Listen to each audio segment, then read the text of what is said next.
இல்ல ஒரு மஞ்சள் நிற வஸ்திரம் எடுத்துக்கணும். மஞ்சள் நிற வஸ்திரம். இதுக்கு நமக்கு என்ன தேவைன்னா, புதியதாக கடையில் வாங்கிட்டு வரணும். சுக்கு சுக்கு வாங்கிட்டு வரணும். பொதுவாகவே சொல்வாங்க, சுக்குக்கு மிஞ்சிய மருந்தில்லை, சுப்பிரமணிக்கு மிஞ்சிய சாமியும் இல்லை. அந்த அளவுக்கு சித்த மருத்துவத்துல சுக்கு அப்படின்னு சொல்றது கடவுளுக்கு நிகரான ஒரு மூலிகையாக சொல்றாங்க.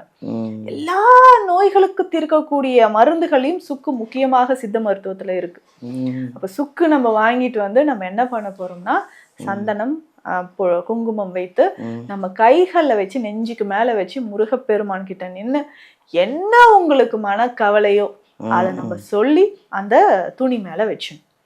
இதே மாதிரி மஞ்சளும் நம்ம கையில எடுத்துக்கணும். கொம்பு மஞ்சள் இருக்கு இல்லையா, அதற்கும் சந்தனம் குங்குமம் பொட்டு வைத்து நெஞ்சுக்கு மேல வச்சு முருகப்பெருமான் கிட்ட நல்லா வேண்டிக்கிட்டு அந்த துணி மேல வச்சிடணும். ஒரு 5 ரூபாய் நாணயம் அதுல வைக்கணும். ஒரு எலுமிச்சை பழம் வைத்து இதை நல்லா முடிச்சு மாதிரி நம்ம கட்டிடணும்.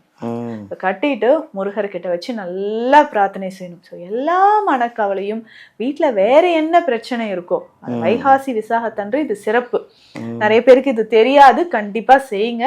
ஸோ முருகப்பெருமான் கிட்ட வச்சு நல்லா பிரார்த்தனை செஞ்சுட்டு அந்த நல்லா முடிச்சு போட்டு அதை கொண்டு வந்து வீட்டு நிலவாசல்ல கட்டணும். வச்சு கட்டிட்டு தீபதூபம் எல்லாம் காட்டணும்.